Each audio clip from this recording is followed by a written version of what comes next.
Hello বন্ধুরা, তোমরা সবাই কেমন আছো? আজকে বানাবো হচ্ছে দারুণ সাথে একটা বিস্কুট আটা দিয়ে। তো আমি এখানে ঘি নিয়ে নিলাম, 100 গ্রামের মতো ঘি নিয়ে নিলাম।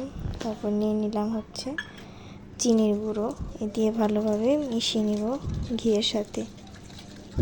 ভালোভাবে মেশানো হয়ে গেলে আমি ঠিক ওই বাটিতেই আমি এখন দিয়ে দেব হচ্ছে গুঁড়ো দুধ। যে বাটিতে চিনি নিয়েছি ঠিক একই বাটিতে গুঁড়ো দুধ দিয়ে দেব। ততটুকু পরিমাণে গুঁড়ো দুধ দিয়ে দেব। এখন দিয়ে দেব ঠিক ওই বাটিরই 2 কাপ আটা। এগুলো দিয়ে ভালোভাবে মেশাতে হবে।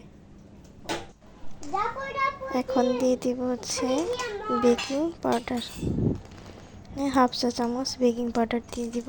আর একটু সামান্য পরিমাণে লবণ দিয়ে দেব। তারপর এটা ডো বানিয়ে নেব। একটা সফট একটা ডো হবে, তোমরা দেখতেই পাচ্ছ। এই থালটার মধ্যে আমি একটু তেল ব্রাশ করে নিয়েছি।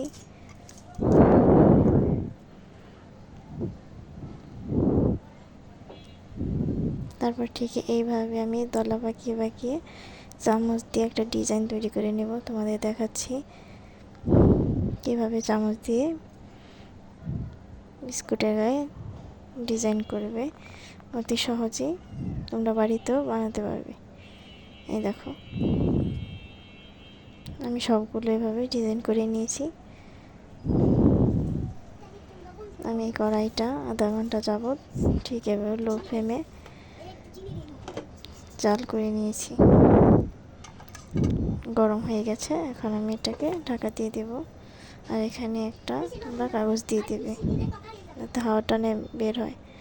এভাবে আমি 30 মিনিট রাখার পরে ঠিক কেমন কালার হয়েছে দেখো। দেখেছো কি সুন্দর আলগাভাবে উঠে যাচ্ছে।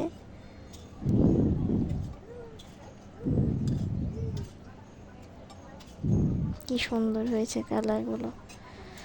তোমরা বাড়িতে ট্রাই করে অবশ্যই আমাকে জানাবে। আর যদি ভিডিওটি ভালো লাগে অবশ্যই একটা লাইক দিবে, কমেন্ট করো, সাবস্ক্রাইব করো।